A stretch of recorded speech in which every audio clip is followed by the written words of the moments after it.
1000대, 개최국인 한국이 도입한 물량의 3배에 육박한다. 이것이 폴란드가 수입하기로 결정한 것입니다. 일본은 한국을 밟고 있다. 일본 정부가 너무 부패할 때 일본인들은 시위에 참여하고 있습니다. 국민의 생활 수준이 악화되고 재난이 계속 발생했으며 군사 정치도 한국에 한참 뒤떨어져 있었다. 모두 일본 정부의 부패 때문이다. 당황한 기시다 후미오가 사표를 제출했다. K3라는 이름의 몬스터 탱크는 한국에서 태어났다. 안녕하세요. 한국에 곧 출시될 K3 탱크는 한국군이 개발하고 있으며 2030년대 배치를 목표로 하고 있습니다. 차세대 탱크로서 오늘날 상상할 수 없는 엄청난 목표 성능을 가지고 있습니다. 현재 선진국에서는 주포로 K3 전차를 개발하고 있습니다. 전열식 화학포를 설치하고 인공지능을 탑재하는 것은 물론 탐지율을 대폭 낮추는 스텔스 형상 설계도 적용할 계획입니다. 현존하는 가장 강력한 탱크인 미국 M1A2D 에이브람스 탱크, T-14 아르마타 탱크 등을 능가하는 매우 야심찬 목표를 가지고 있습니다. 레일건에 대한 미 해군의 연구가 중단된 지금 K3 탱크는 레일건과 비슷한 속도로 발사체를 발사합니다. 더 많은 장점들을 가진 전열화학포를 탑재하고 이제까지 대한민국의 주력 전차들이 생각하지 못했던 여러 신개념 장비들을 탑재할 계획이라는 것이 밝혀졌는데요. 압도적인 화력과 성능으로 K3 전차는 세계에서 가장 강력한 전차가 될 것입니다. K3 전차가 얼마나 강력한지 그리고 어떻게 놀라운 성능을 발휘하는지 살펴보겠습니다. 저는 전문가는 아니지만 해당 분야의 정보를 조사하고 수집했습니다.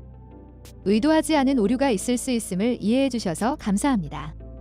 전열화학포가 왜 최강포인가? K3 전차의 주포로 사용될 전기열화학포는 프라이머의 연소를 제어하고 전기를 충전할 수 있는 하이브리드 캐논입니다. 기존 포병 무기가 발사체를 가속하기 위해 화학 추진제만 사용한다면 전열화학대포는 화학 추진제가 연소할 때 생성되는 화학 에너지입니다. 또한 외부에서 전달된 전기 에너지를 사용하여 발사체를 가속하여 최대 효율을 생성합니다. 이 전기열 화학대포가 좋은 이유는 전하를 완전히 태우고 이론상 가능한 최대 폭발력을 생성하는 능력입니다. 탱크가 발사되는 동안 충전물은 탄약을 추진하는 추진제 역할을 합니다. 현재 블레이드 라운드로 알려진 날개 고정식 탈착식 AP 라운드의 관통력이 더 이상 증가하지 않고 정체된 이유 중 하나입니다.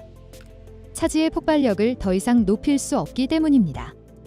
장약의 폭발력을 높이기 위해 화약의 밀도를 높였으나 장약의 상당 부분이 완전히 타지 않아 폭발력이 기대만큼 나오지 않았습니다.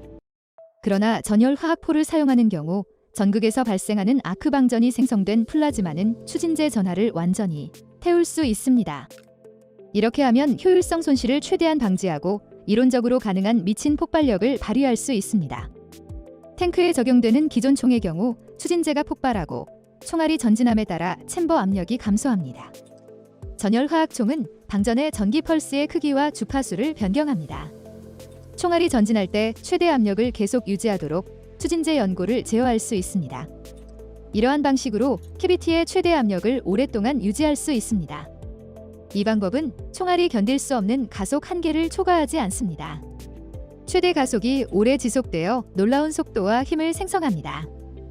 전기열식 화학총의 총구 속도는 초당 약 2.5km로 레일건이 총구 속도와 비슷합니다. 여기서 레일건은 전열화학포의 단점이 없습니다. 레일건 발사 시 발생하는 강한 전자기장으로 인해 고폭탄, 정찰탄, 유도탄 등의 사용은 불가능합니다. 전기열화학포는 기존의 화약 추진 방식을 기반으로 하며 전자기장은 전하를 발화시키는 용도로만 사용되기 때문에 다양한 포탄을 운용할 수 있습니다. 다목적 작전 성능은 레일건보다 월등하다고 할 수 있습니다.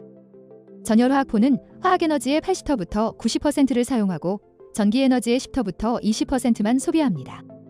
레일건과 같은 전자총에 비해 전원의 크기를 5분의 1 이하로 줄일 수 있습니다.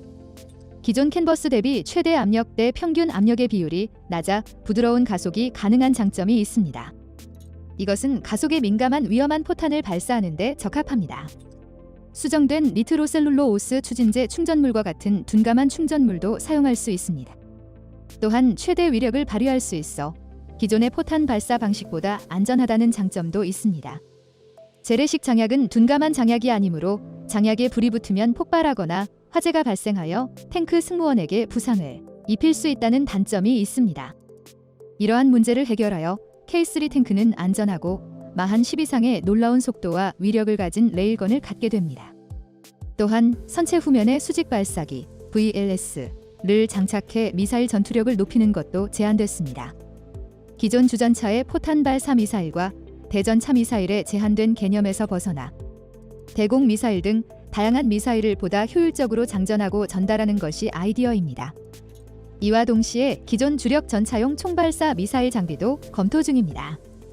전열 화학포는 기존의 화포에 비교하면 많은 전력을 소모하기 때문에 이를 위한 전원 장치 말고도 고전류 펄스로부터 승무원들과 장비들을 보호해줄 무인 포탑과 같은 설비 또한 필요합니다. 전기 에너지로 인한 고온의 가능성을 무시할 수 없습니다. 이러한 문제를 해결하기 위해 볼륨이 증가하고 가격도 증가합니다. 이것을 조정하는 방법은 K3 탱크를 만들거나 깨뜨릴 수 있습니다. 기동성. 탱크는 여러 라인에서 대규모 그룹을 형성하여 작은 전술 돌파구에서 전략적 돌파구로 확장하여 약한 준비로 적이 후방을 공격했습니다. 속공을 위해 개발된 무기라고도 합니다. 그러나 앞으로 지상전의 흐름, 전장이 크게 확대되어 효과 위주의 작전과 신속 기동전으로 변모할 것이 예견됩니다. 상황에 따라 도시전 및 도시지역 대테러 작전에 적극 참여하는 능력이 요구됩니다. 이러한 환경에서는 예상치 못한 다양한 위협이 발생할 수 있습니다. 이러한 상황에 대처하기 위해서는 첨단 기술을 기반으로 한 새로운 미래 기동 시스템의 개발이 필요합니다. 이를 위해 K3 탱크에는 기존 동력 장치 대신 동력 시스템이 장착되어 있습니다. 하이브리드식 고효율 전기 추진 시스템 HEPS, 하이 어피션트 일렉트릭 프로펄션 시스템로 대체하게 됩니다. 전기를 주 에너지원으로 하여 주행, 변속, 조향 등의 기능을 통합한 전기 구동 장치입니다. 이 파워트레인에서 엔진은 발전기에 동력을 공급하는 데만 사용된다고 합니다. K3 전차와 기존 전차의 차이점은 궤도형에서 차륜형으로 전환할 수 있는 지능형 서스펜션 시스템을 탑재했다는 점입니다. 전기 구동 및 도로 감지 컨트롤이 있는 능동 서스펜션이 사용됩니다. 이로써 포장도로에서는 가볍고 내구성이 뛰어난 합성 바퀴를 사용하는 차륜형, 농촌이나 도시에서는 궤도형으로 하이브리드형입니다. 고무 유연한 트랙은 들판과 산과 같은 가혹한 환경에서 사용하기 위해 높은 탄성과 우수한 내구성을 가지고 있다고 합니다. 하이브리드 고효율 전기 추진 시스템 HEPS는 짧은 시간에 고전압, 고전류 전력을 생산할 수 있습니다. 제어 펄스 전력 장치는 전자기, 미사일 및 요격 레이저와 같은 무기 시스템을 작동하는 데에도 사용할 수 있습니다. 또한 전자장갑과 스마트 정화 장치에 전원을 공급하는 데에도 사용할 수 있습니다. K3 탱크는 추진력뿐만 아니라 다양한 장착 장비가 필요하기 때문입니다. 전원 공급 장치, 전원 제어 시스템 구성 요소, 배터리 및 펄스 전원 공급 장치는 성능에 영향을 미치는 중요한 요소가 될 것으로 예상됩니다. 생존성. 한국군이 2030년 이후 전기화할 차기 전차는 경량화, 무인운전, 자동화에 중점을 두고 있습니다. K3 전차의 개발은 아직 완료되지 않았지만 기본적으로 차세대 전차의 경우 48톤에 달할 것이라는 추측이 나오고 있으며 이것은 요청된 무게 감소를 감안할 때 어느 정도 사실인 것 같습니다. 그럼에도 불구하고 K3 전차는 최소한 기존의 주전차만큼 방어력이 있어야 했습니다. 바디에 스텔스 디자인을 적용한 컨셉입니다. K3 탱크의 무게는 추가 개선이 이루어질 때 플랫폼의 확장을 고려한 것입니다.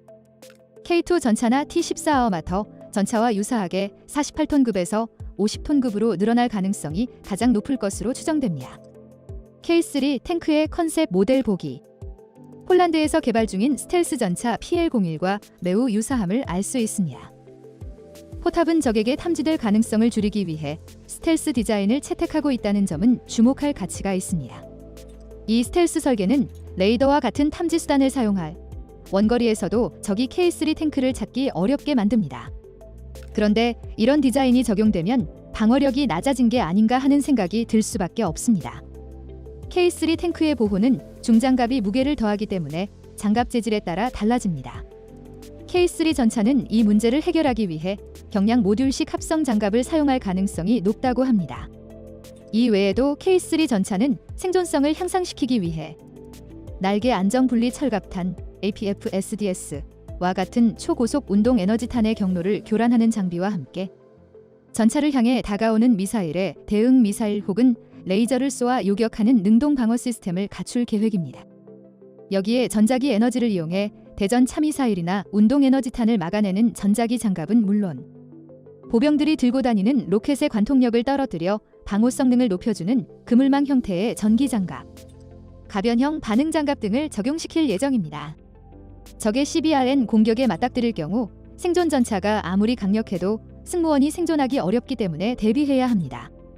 이를 위해 K3 연료 탱크는 차량 표면에 전도성 절연제로 코팅되어 있으며 그 순간 뜨거운 플라즈마를 이용해 적의 생화학 무기를 기화시키고 착탈식 스마트 셀프 클리닝 장치도 구상되고 있습니다. 네트워크전 체계. 미래의 전장에서 벌어지는 전투가 이제 멀티플랫폼 통합 네트워크 통합전의 형태로 흘러가는 것은 당연합니다. 우리 국군에 큰 문제가 하나 있다면 지속적인 인구 감소로 인한 국방력 공백일 수 있습니다. 그래서 미래의 전장에서 우리의 소중한 군인은 지금보다 더 쉽게 희생되어서는 안 되는 소중한 군대가 될 것입니다. 따라서 우리 육군의 차세대 전차인 K3 전차는 안정적인 생존성을 확보할 수 있어야 합니다. 이를 위해 K3 탱크와 같은 미래 탱크에는 무인 시스템과 원격 제어 시스템이 필요합니다. 이 때문에 우리 군에서는 전술 지휘 통제 자동화 체계, 커맨드, 컨트롤, 커뮤니케이션 앤드 인텔리전스, C4I를 기반으로 UAV, UGV, 무인 전투 차량, 미래 장갑 보병, 항공기 등과 네트워크를 형성하여 협동작전을 수행할 수 있는 체제를 구상하고 있는데요.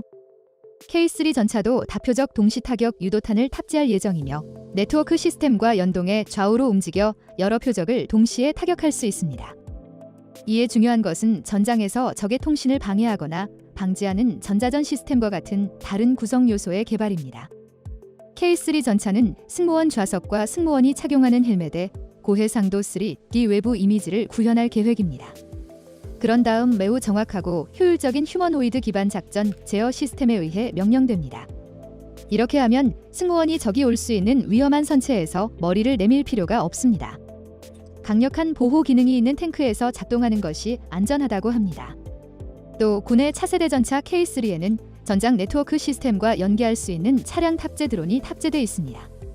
60도 상황 인식이 가능한 관측 장비 지뢰, 급조 폭발물 탐지 및 파괴 장비, 신개념 전투 장비. 과연 이런 뛰어난 성능의 전차가 현실에서 나올 수 있을까 하는 의문이 들 정도입니다.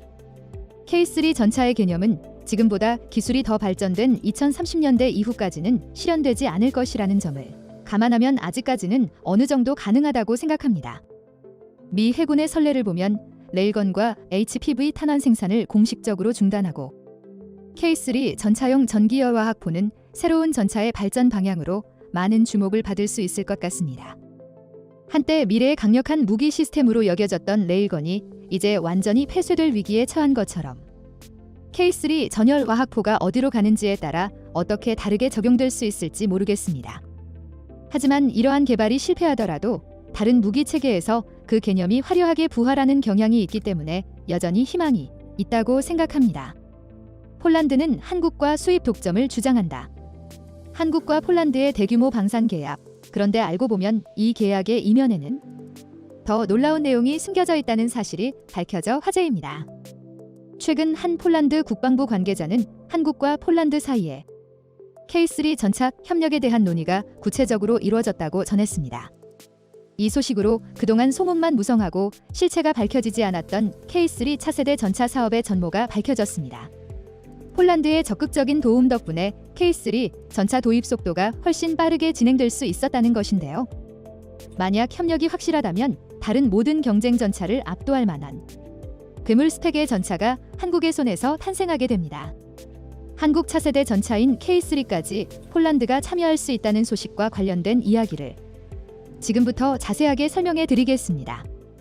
한국과 폴란드의 방산 수출 계약, 까다롭기로 소문난 유럽의 방산 계약을 대한민국이 성공적으로 완수함에 따라 20조에서 많게는 40조 원에 달하는 한국 무기가 유럽으로 수출될 전망인데요.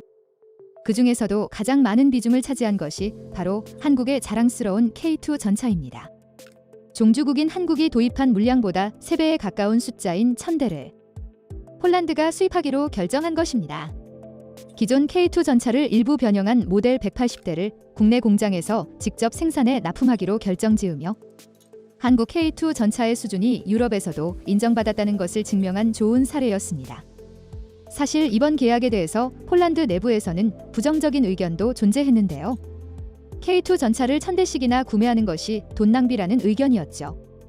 폴란드 언론은 전차를 1000대나 구매해도 전쟁에서 제대로 써먹지 못할 것이라며 폴란드 정부를 비판했습니다. 실제로 이번 러시아와 우크라이나 전쟁 초기까지만 해도 전차는 퇴물 취급을 받을 정도로 굉장히 대우를 받지 못했습니다. 심지어 성과 차원에서 압도적인 능력을 선보인 드론에 비해 모자란 모습을 보이면서 전차 무용론이 고개를 들었습니다. 엄청난 비용을 잡아먹은 것에 비해 실제 성과는 없다는 차원에서 많은 비난을 산 것입니다.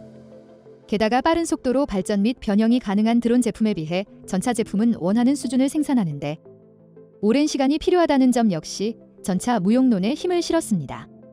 게다가 제블린을 비롯한 전차 파괴 특화 무기들의 등장 역시 전차의 입지를 줄어들게 하는 요인이었습니다. 우크라이나의 수호자라고 칭송받은 대전차 무기 제블린은 전쟁 초기 혁혁한 공을 세우며 러시아 진군을 막았습니다. 우크라이나 진창 속에서 움직이지도 못한 채 덩그러니 서 있는 전차는 제블린의 좋은 먹잇감이었는데요.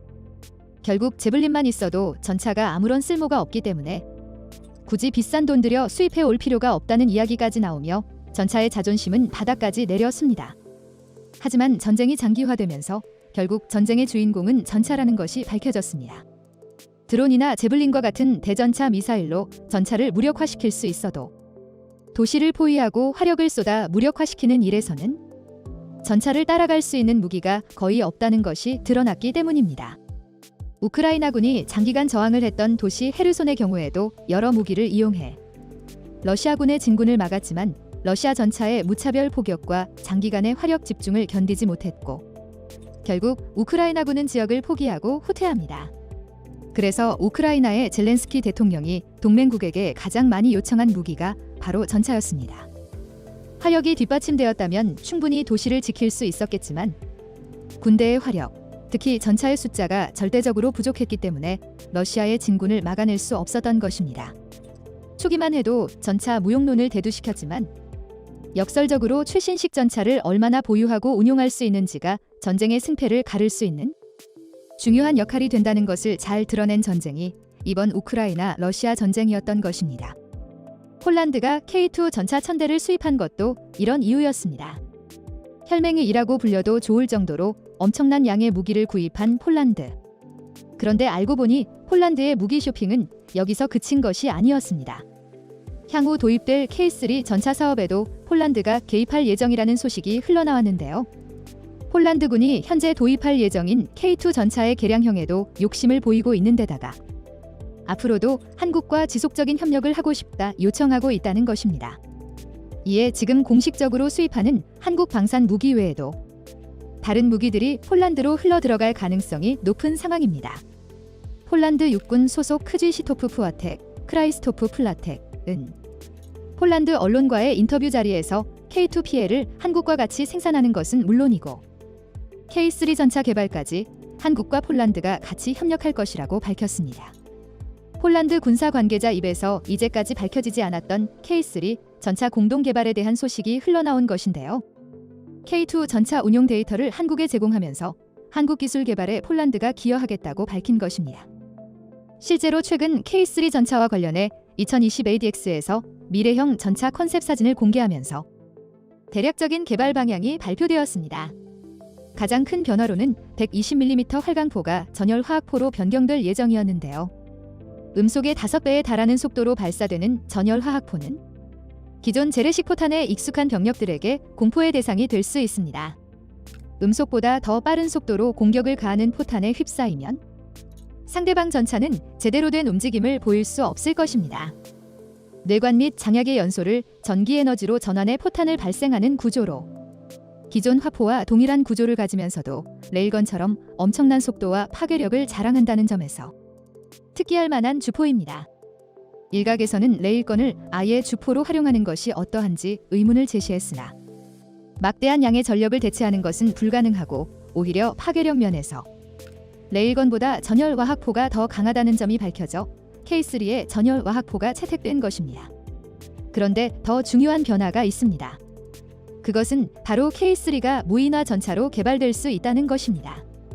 이미 한국은 K9 자주포와 여러 기갑 전력을 통해 무인화 가능성과 데이터를 확보해둔 상황인데요. K2 흑표 전차 역시 무인화를 염두해 개발을 진행했으나 여러 제반 사항 때문에 유인 전차로 방향을 선회했습니다. 하지만 기술력이 발전한 지금 K3 전차는 무인화가 가능할 것으로 예측됩니다. 기존 장전 시스템 대신 새로운 장전 시스템을 사용해 원거리에서 조작이 가능한 전차 개발이 진행 중인 것입니다. 또 K3 후미에는 미사일 발사가 가능한 수직 발사대가 포함될 것으로 예측되어지고 있습니다. 다수의 포탄과 미사일을 동시에 발사할 수 있게 하는 구조로 MLRS, 다연장 로켓의 개념을 전차에 도입한 것입니다. K3의 장점은 이뿐만이 아닙니다. 기존의 파워팩을 사용하는 것이 아니라 하이브리드식 고효율 전기 추진 시스템을 사용한다는 점 역시 다른 전차에 비해 차별화되는 지점이라 할 수 있는데요. 전력을 주 에너지로 사용하고 엔진은 발전기를 가동하는 데 사용하는 시스템으로 구동, 변속, 조향 기능을 일체화한 일체형 전기식 구동 장치로 변경할 가능성이 높습니다. 거기다 다른 전차들이 추구하는 것처럼 스텔스 기능은 기본으로 탑재되며 미사일을 방어할 수 있는 레이저 요격 능동 방어 시스템도 장착될 예정입니다. K3가 계획대로 만들어진다면 한국이 상정하고 있는 미래전 요소를 전차 하나만으로도 상당히 많이 수행할 수 있게 됩니다. 다만 이렇게 많은 장치를 장착하게 되면 크기가 커지는 단점이 있기에 이를 효율적으로 압축할 전술 데이터가 필요한데요. 이 데이터를 폴란드에서 주겠다고 하면서 폴란드는 한국과 K3 도입까지도 내다보는 사이로 발전한 것입니다. 한때 미군에서 퇴역하는 전차인 M48 패튼 전차를 쓰던 대한민국이 이젠 첨단 K3 전차를 자체 개발하는 수준까지 도달한 것이죠. 최근 차세대 전차 경쟁의 열기는 세계적으로 증가하고 있습니다. 얼마 전 프랑스 파리에서 열린 유로 사토리 2022에선 여러 국가가 최신형 전차를 공개했습니다. 먼저 독일 방위사 업체 라인메탈은 KF 신한 판터를 선보였는데요. 현재 각국의 주력 전차 MBT의 전차포 표준은 120mm인데 독일의 라인메탈은 130mm 포를 장착했습니다. 지구상에 존재하는 어지간한 전차를 모두 격파할 수 있는 주포로 비약적으로 성능이 향상된 것을 확인할 수 있습니다. KF-51은 드론 대책도 들어가 있습니다. KF-51 안에 군용 드론 2대를 탑재할 수 있어 드론의 속수무책이었던 전차의 단점을 역으로 드론을 도입하면서 보완한 것입니다. KF-51에 탑재된 드론은 30분 정도 날 수 있으면서 10km 안을 정찰하는 드론과 60km 거리를 최대 60분까지 날면서 정찰 및 공격할 수 있는 배회탄 탑재 드론으로 구성되었습니다. 하지만 드론 탑재 공간을 도입했기에 KF-51은 탄약 10발만 실을 수 있어 독일 연방군의 주력 전차인 레오파드 A7V보다는 훨씬 가벼운 무게를 가지고 있습니다. 이는 다시 말해 방어력에서 약점을 보인 것인데요. 화력을 보완하고 드론 단점을 보완한 대신 안정성을 잃어버린 것입니다. 다음으로 유럽 차세대 전차 개발 컨소시엄인 KNDS는 유럽 주력 전차 EMBT 2022 모델을 공개했습니다. EMBT 2022는 독일 레오파드 EA7V 차체에 프랑스 르클레를 포탑으로 엎은 형식을 취했는데요. 이 전차는 130mm를 선보였던 라인메탈을 뛰어넘는 140mm 주포를 장착한다는 점에서 충격을 주었습니다. EMBT를 기반으로 주지상 전투 체계를 완성하려는 KNDS는 프랑스 파트너 넥스터가 개발하는 주포로 현 주포를 교체할 예정입니다. 이 외에도 미국은 경전차 MPF라는 새로운 개념을 도입해 혁신을 꾀했습니다. 유로 사토리 2022는 차세대 전차를 한자리에 볼 수 있는 자리인 만큼 강력한 화력과 약점을 보완한 것이 인상적인 자리였는데요. 하지만 K3가 계획대로 완성된다면 스펙에서는 앞서 설명드린 전차들이 범접할 수 없을 정도로 압도적인 모습을 보여줍니다. 거기다 유일한 약점인 전투 데이터를 폴란드를 통해 확보할 수 있다면 설계상의 난점 역시 해결될 수 있기에 차세대 경쟁에서 한국의 K3가 유리한 위치를 선점할 것으로 예측할 수 있습니다. 군사 협력으로 서로 간의 원원 플랜을 착실하게 밟아가는 한국과 폴란드.